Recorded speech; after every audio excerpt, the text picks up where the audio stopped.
Hello everyone, welcome to my YouTube channel. My name is Shreya और आज के इस वीडियो में हम बहुत ही इंटरेस्टिंग टॉपिक करने वाले हैं जिसका नाम है आइसोमेरिज्म। आइसोमेरिज्म आपको इजीली आपकी ऑर्गेनिक केमिस्ट्री के नोट्स में या बुक्स में मिल जाएगा।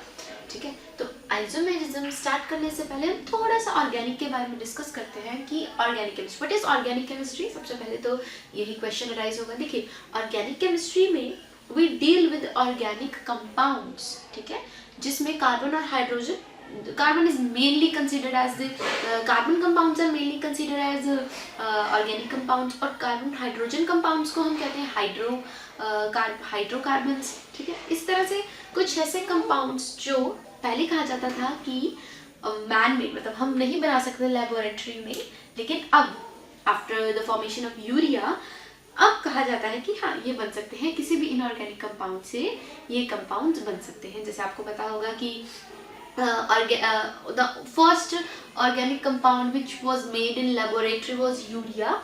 वो भी गलती से एक्सीडेंटली यूरिया बन गया था और किसी इनऑर्गेनिक कंपाउंड से, तो फिर पता लगा कि ऑर्गेनिक कंपाउंड्स भी बन सकते हैं। ठीक है, तो चलिए क्या है, अब हम बात करेंगे आइसोमेरिज्म के बारे में। देखिए, आइसोमेरिज्म बेसिकली है क्या? हर ऑर्गेनिक कंपाउंड आइसोमेरिज्म शो करता है। Every organic compound has ability to show isomerism. Okay, अब देखिए, आइसोमेरिज्म बेसिकली ये है कि ऐसे कंपाउंड्स जिनका मॉलिक्यूलर फॉर्मूला सेम हो लेकिन उनका जो फिजिकल और केमिकल प्रॉपर्टीज है वो अलग हो। कुछ समझ लगा? देखिए, ऐसे कंपाउंड्स जिनका मॉलिक्यूलर फॉर्मूला तो पता है ना आपको क्या होता है? मॉलिक्यूलर फॉर्मूला हो सेम और केमिकल या फिर फिजिकल प्रॉपर्टीज ओके, ये हो अलग, डिफरेंट। अब देखो, आइसोमेरिज्म इस जो दो कंपाउंड्स जिनका मॉलिक्यूलर फॉर्मूला सेम हो, है ना, उन कंपाउंड्स को हम आइसोमर्स कहते हैं। ठीक है, and this phenomenon is known as isomerism. Compounds are isomers and the phenomenon is known as isomerism. ठीक है, मतलब देखो, जैसे हम बात करते हैं, एक फैमिली है, सबका सरनेम सेम है, मतलब सबका मॉलिक्यूलर फॉर्मूला तो सेम है, लेकिन सबके नाम तो अलग अलग है ना। सबका जो केमिकल और फिजिकल प्रॉपर्टीज है वो तो अलग अलग है ना। सबका एक सा नाम तो नहीं हो सकता, लेकिन फैमिली में सरनेम तो सेम होता है सबका। बस वही बात है, तो हम सभी एक दूसरे के आइसोमर्स हैं बिकॉज हमारा जो सरनेम है वो तो सेम है, लेकिन हमारी जो केमिकल और फिजिकल प्रॉपर्टीज थी वो सेम नहीं है। सिंपल, उसी तरह से। ठीक है, मॉलिक्यूलर फॉर्मूला सेम। तो अब देखिए, आइसोमेरिज्म भी दो टाइप्स की होती है।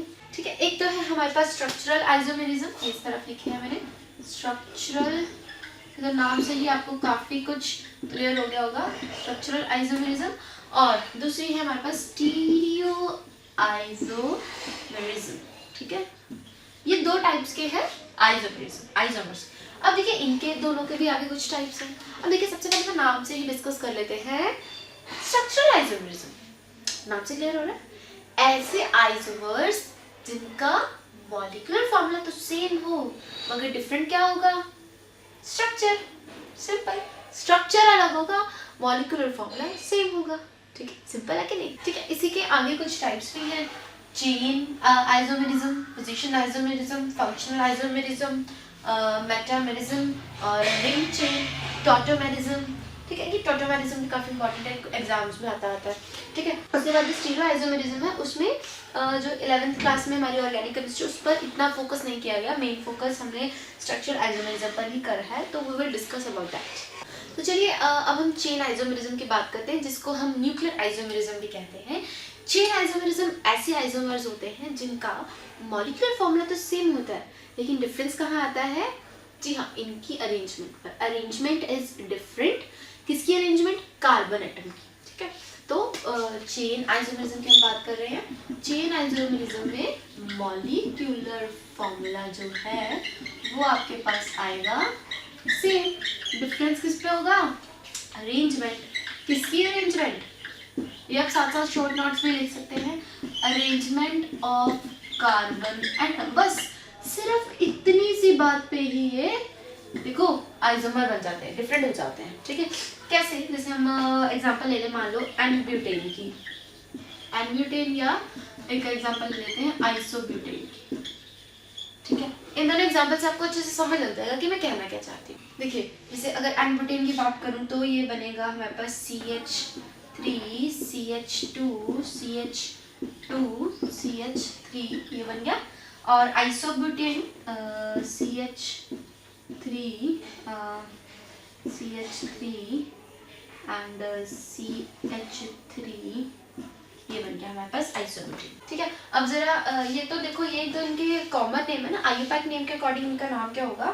देखो ये तो सिंपल, इसको तो हम सिंपल ब्यूटेन ही करेंगे, ठीक है। इसकी बात देखना, इसमें जरा हम चेन रूल लगा लेते हैं 1 2 3 सेकंड पर, यानी सेकंड पोजीशन पर आ रहा है मिथाइल ग्रुप, तो ये बनेगा 2 methyl 1 2 3 3 carbon atom 2 methyl propane. ध्यान से देखना, ये है ब्यूटेन और ये 2 मिथाइल प्रोपेन। अभी आइसोमर्स कैसे बने, मैंने क्या कहा था, molecular formula same, arrangement of carbon different. जरा देखना मॉलिक्यूलर फॉर्मूला, कितने कार्बन है इसमें, इसमें है कार्बन है इसमें 1 2 3 4 4। हाइड्रोजन कितने हैं 3 6 7 8 9 10, हाइड्रोजन है 10, हाँ मतलब C4H10 ही है। हाँ इसमें देखो कार्बन कितने हैं 4, हाइड्रोजन कितने हैं 6 6 9 10। यार मॉलिक्यूलर फॉर्मूला तो बिल्कुल सेम है, फर्क किस में आया, अरेंजमेंट में। कैसी अरेंजमेंट, यहाँ वाला जो ये CH3 था ये उठकर इसके साथ लग गया, इसके साथ लगा तो ये 2 तो अब लगेगा नहीं, बिकॉज ये लिंक करना है ना इसको इसके साथ, तो टेट्रावैलेंसी थोड़े वायलेट होगी, ठीक है। तो ये बन गया, ये स्ट्रक्चर बन गया। इसको हम आइसोब्यूटेन भी कहते हैं, आपको पता होगा, आपने पिछले अगर आईयूपैक नेमिंग करी है अच्छे से तो देखा। मॉलिक्यूलर फॉर्मूला बिल्कुल सेम है, सिर्फ अरेंजमेंट किसकी, वो भी कार्बन एटम की वजह से ये इनका वो सब डिफरेंट बन गया, नाम भी डिफरेंट होगा। कितना डिफरेंस है, ये ब्यूटेन है 2 मिथाइल प्रोपेन है, दोनों को सोच सकते थे कि इनका मॉलिक्यूलर फॉर्मूला सेम होगा, लेकिन डिफरेंट है ना, सेम है ना, इजी है। अगला है हमारे पास पोजीशन आइसोमेरिज्म, ठीक है। पोजीशन, अब इसका भी नाम से ही क्लियर हो रहा है, कुछ पोजीशन से रिलेट होगा, है ना।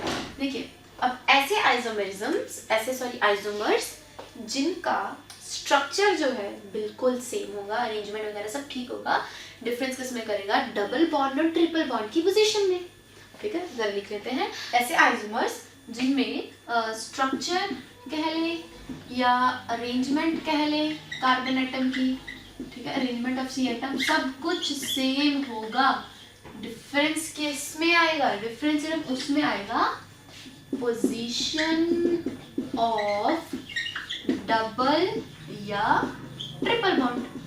सिर्फ इसकी पोजीशन की वजह से देखो सारा का सारा डिफरेंट हो जाएगा, समझ लगी। जब मैं एग्जांपल बताऊंगी फिर आपको अच्छे से समझ लग जाएगा, ठीक है। तो क्या डिफरेंट है डबल और ट्रिपल बॉन्ड पोजीशन, ठीक है।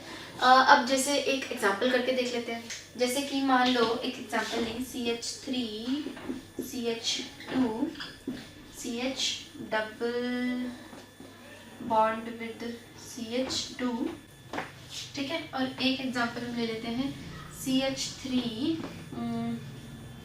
CH double bonded with CH bonded with CH3, हाँ ठीक है। देखो ये तो मैंने आपके सामने ना एग्जांपल्स लिखे हैं, अब इनकी जरा नेमिंग करना क्या होगी। हमें पता है डबल बॉन्ड को प्रेफरेंस देनी है, तो ये होगा 1 2 3 4, है ना। इधर से तो चाहे इधर से लो चाहे इधर से लो सेम ही आएगा 1 2 3 4। तो ये बना मेरे पास 4 है ब्यूट 2 ईन, है ना। इधर क्या बना ब्यूट 2, सॉरी यहाँ पे 1 आएगा ना फर्स्ट पे, हाँ। तो ये क्या बना 4 कार्बन है, तो ये बना ब्यूट 1 ईन, और ये क्या बना 4 है ब्यूट 2 पे लगा 2 ईन, इसको हम ब्यूटीन सीधा भी लिख सकते हैं। तो बना क्या बने नेमिंग ब्यूट 1 ईन और ब्यूट 2 ईन, यही बना। सब कुछ सेम है ना, ध्यान से देखो कुछ डिफरेंस तो नहीं है, स्ट्रक्चर भी वही बना है। फिर डिफरेंस क्या था, सिर्फ डबल बॉन्ड की पोजीशन, यहाँ पे 1 ईन है यहाँ पे 2 ईन है, यहाँ पर डबल बॉन्ड यहाँ था, इस वाले में डबल बॉन्ड यहाँ आ गया, मतलब यहाँ से यहाँ आ गया, कुछ भी नहीं किया, सिर्फ और सिर्फ ये डिफरेंस है, बाकी सब स्ट्रक्चर कोई भी सब सेम है, सिर्फ पोजीशन उसकी बदल गई, है ना। तो ये आ गया आइसोमर। ऐसा इसकी एक और एग्जांपल आप बना के देख लेना, एक बनाना प्रोपेन 1 ओल बनाना और एक बनाना प्रोपेन 2 ओल, ये दोनों बना के देखना प्रोपेनॉल, इसमें पता लग जाएगा कि स्ट्रक्चर बिल्कुल सेम बनेगा, सिर्फ और सिर्फ डबल और ट्रिपल बॉन्ड पे चेंज आएगा, बस में OH लग जाएगा ना, ओल है ऑक्सीजन, ओल है अल्कोहल ग्रुप है ना, इस तरह से बन जाएगा CH3 CH2 CH2OH इस तरह से। और प्रोपेन 2 ओल का भी बना लेना, उसमें यहाँ नीचे लग जाएगा प्रोपेन 2 ओल CH3 CH2 और CH के साथ OH लग जाएगा, यहाँ पे लग जाएगा CH3, ठीक है। ये बनेगा तुम्हारे पास 1 2 3, ये बन जाएगा प्रोपेन 1 ओल, जिसको हम प्रोपेनॉल भी कह देते हैं। यहाँ पे यहाँ नंबरिंग दो 1 2 3, 2 पे आया तो ये बना प्रोपेन 2 ओल, आ गया ना डिफरेंस, सब कुछ सेम है यार, सिर्फ और सिर्फ ये जो अल्कोहल ग्रुप था वो यहाँ के बजाय यहाँ लग गया, सिंपल। तो चलिए अब हम देख लेते हैं फंक्शनल आइसोमेरिज्म, ठीक है। वैसे ये भी ऑलमोस्ट नाम से ही क्लियर हो रहा है, फंक्शनल आइसोमेरिज्म क्या होगा, ऐसे आइसोमर्स जिनका मॉलिक्यूलर फॉर्मूला तो सेम हो लेकिन फंक्शनल ग्रुप हो जाए डिफरेंट, ठीक है। देख लेते हैं, जो इनका मॉलिक्यूलर फॉर्मूला होगा वो हमारे पास सेम आएगा, डिफरेंस किस में आएगा, फंक्शनल ग्रुप में, जो हम लास्ट में ऐड करते हैं ना functional group, that would be different.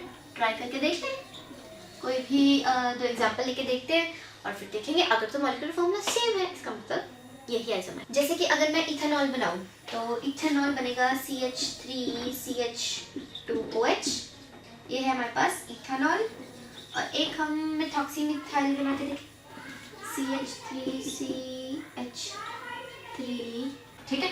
ये मेरे पास बन गया मिथॉक्सी मिथाइल ग्रुप, ध्यान से देखना, ये है इथेनॉल, पता नहीं ये नेमिंग वगैरह कैसे करिए, इथेनॉल और मिथॉक्सी मिथेन, एल्कोक्सी ग्रुप है ना, ये O लगा है ना बीच में और इसके आसपास लगे हैं मिथेन, ठीक है। अब देखो इथेनॉल में जरा वो तो हमें पता है कि डिफरेंट होगा, फंक्शनल ग्रुप तो आ गया डिफरेंट, ठीक है, OH आ गया, यहाँ पे O आ गया, है ना। अब हम ये देख लेते हैं कि मॉलिक्यूलर फॉर्मूला, इसका मॉलिक्यूलर फॉर्मूला क्या बन रहा है, C कितने हैं इसमें 2 है, हाइड्रोजन कितने हैं 6 है, और ऑक्सीजन कितने हैं 1 ही है ना।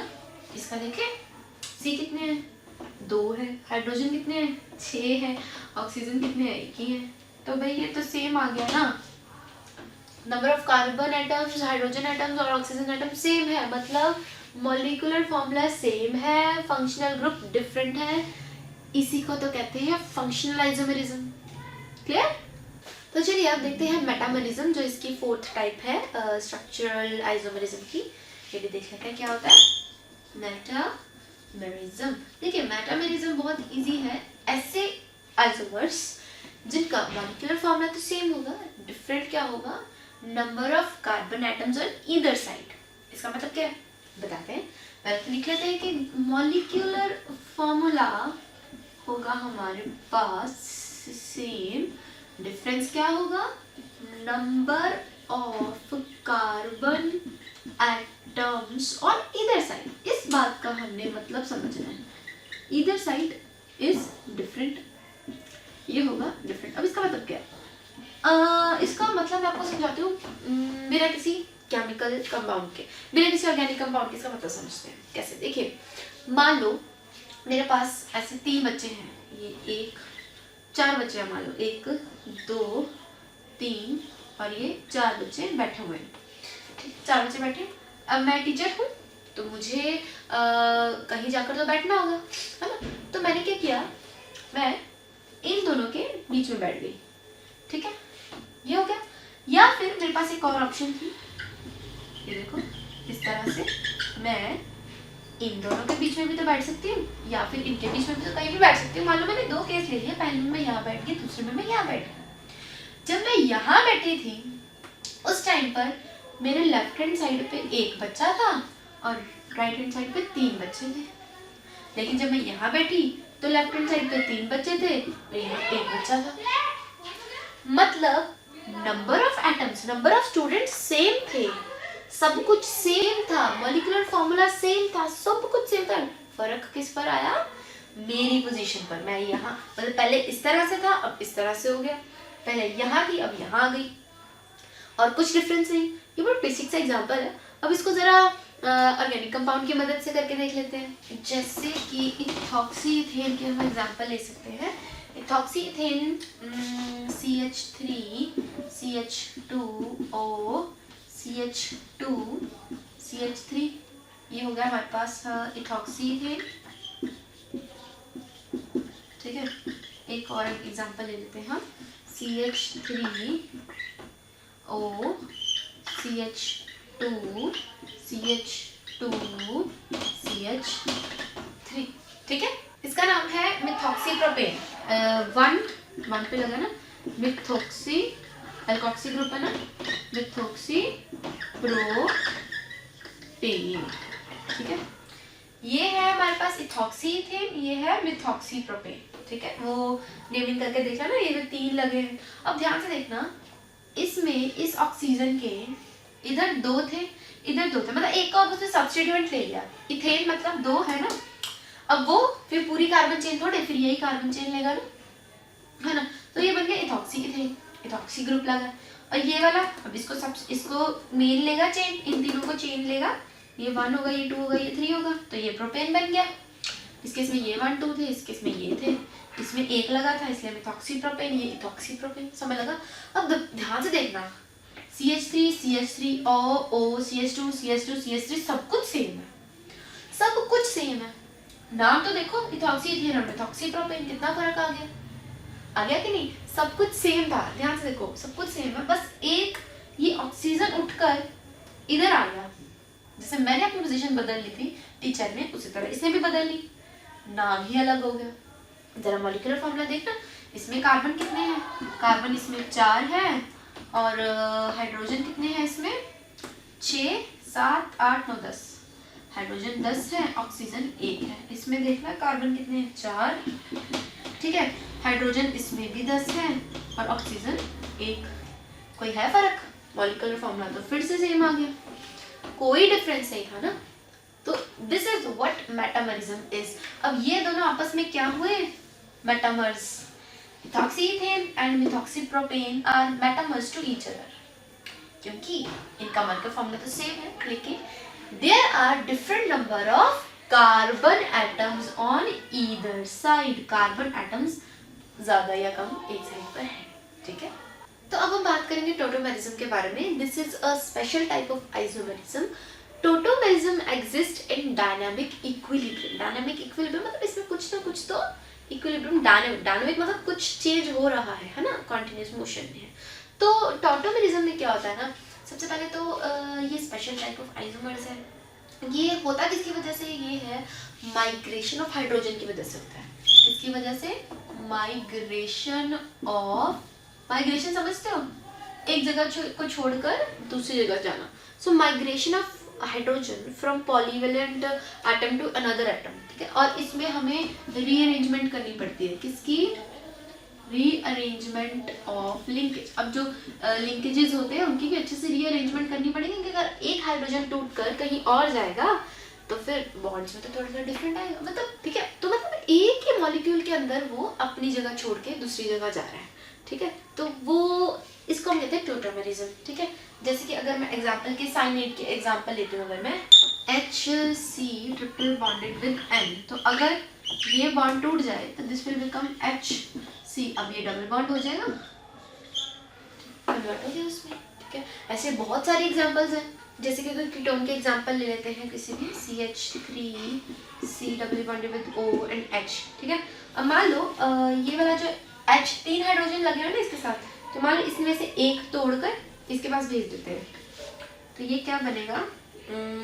CH2 रह जाएगा पहले, तो यहाँ पे एक टूट गया, इसके साथ C आ जाएगा। अब देखना यहाँ पर OH लग जाएगा और ये H तो सिंपल। अब ध्यान देना, ये 2 है और ये 1, कार्बन की टेट्रावैलेंसी होती है, तो चौथा कहाँ गया? आ गया, बस यही हुआ। हाइड्रोजन टूटकर ऊपर गया, उसने बना लिया अल्कोहल ग्रुप, और वो तो डबल बॉन्ड नहीं चाहिए ना उसमें, आपको पता है। वो डबल बॉन्ड बेसिकली लग क्या रहा है कि डबल बॉन्ड ट्रैवल कर गया यहाँ पे, पर हुआ क्या था, हाइड्रोजन ट्रैवल कर गया वहां पर, और उसकी वजह से यहाँ पर देखो एक खाली हो गया। टेट्रावैलेंसी तो पूरी करनी है, तो कहा चल भाई हम डबल बॉन्ड बना लेते हैं, मेरी भी टेट्रावैलेंसी पूरी हो जाएगी, है ना। तो वैसे इसका नाम होता है vinyl alcohol. So this is best example for tautomerism. Easy.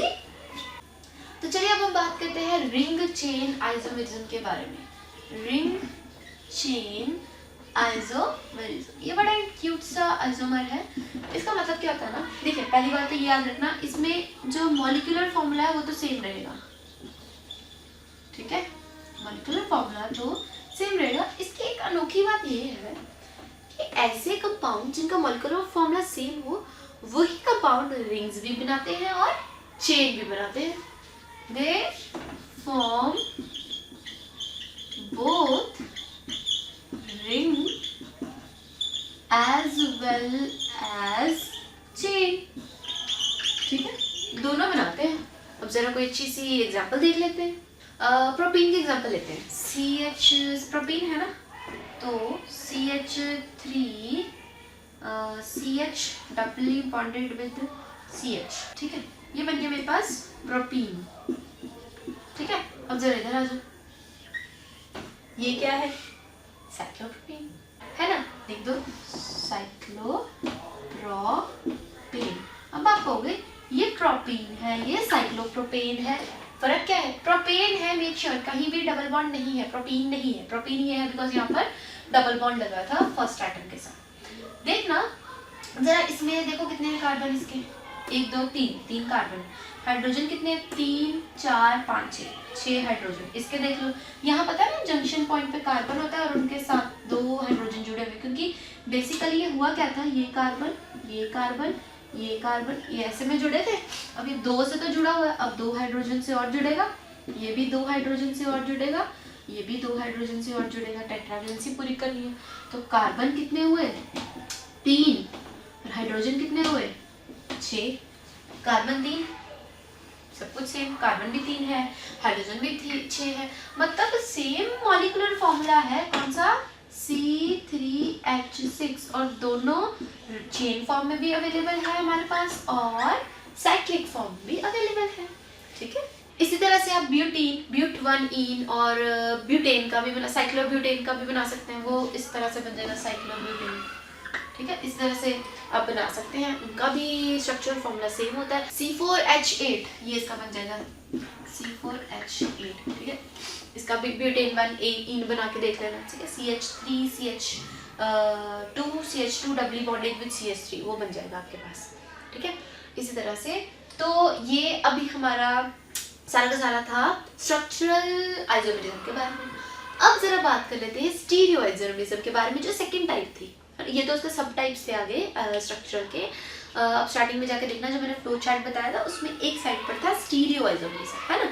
तो देखिए स्टीरियोमेरिज्म क्या होता है, स्टीरियोमेरिज्म कुछ इस तरह के आइसोमर्स होते हैं, देखिए स्टीरियोमेरिज्म, जिनका पहली बात तो ये ना 3D में हमें पता लगेगा, 3 डायमेंशनल में, कि क्योंकि ये ना स्पेस से रिलेटेड है। स्टीरियो मतलब स्पेस, स्टीरियो मतलब स्पेस, तो इनका ना स्ट्रक्चर देखना पड़ता है, ये वहीं से आती है ये स्टीरियोमेरिज्म। स्ट्रक्चर में डिफरेंस आ जाता है, होता क्या है, मॉलिक्यूलर फॉर्मूला अरेंजमेंट सब ठीक होता है, सब सेम होता है, डिफरेंस आता है इनके स्ट्रक्चर पर, ठीक है, इनकी रिप्रेजेंटेशन पर, 3 डायमेंशन में, स्पेस में, मतलब इनकी डिफरेंट रिलेटिव अरेंजमेंट होती है। जैसे मैं एग्जांपल देती हूँ, जैसे कि मान लो ये मेरे पास एक स्ट्रक्चर है, 3 डायमेंशनल स्ट्रक्चर है ना। हमने वेज पढ़े थे जिसमें हम देखते हैं कि सॉलिड आगे को मतलब कोई पीछे को लाइंस वाला, ये बस वैसे ही है। अब देखो ये जो है ना ये स्ट्रक्चर है, ठीक है, ये बाद में बताती हूँ। अब देखो होता क्या है ना, ऐसे आइसोमर्स जो एक और होगा ऐसा ही बिल्कुल सेम, एक ये है और एक यहाँ पर एक बिल्कुल सेम इमेजिन करना। अब जो यहाँ पर होगा ना उसमें एक ही फर्क होगा कि वो इस तरह से होगा,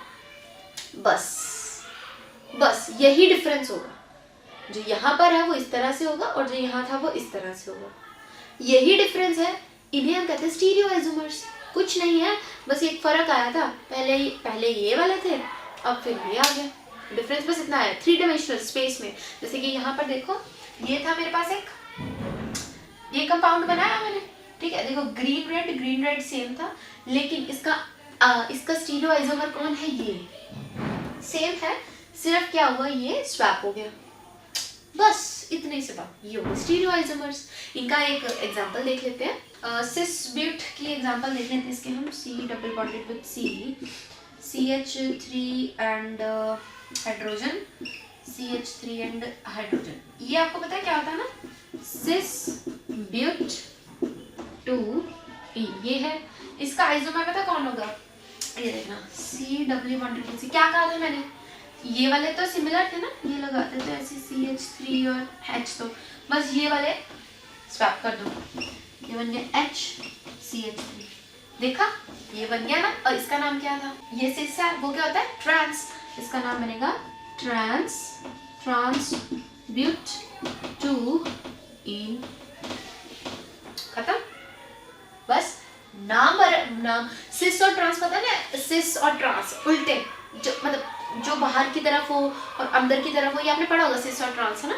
तो बस ये वही है, सिर्फ ये स्वैप कर दिया, बस एक ही मतलब ना इनकी अरेंजमेंट में हल्का सा रिलेटिव ग्रुप्स का डिफरेंट आ गया, बस और कुछ नहीं है।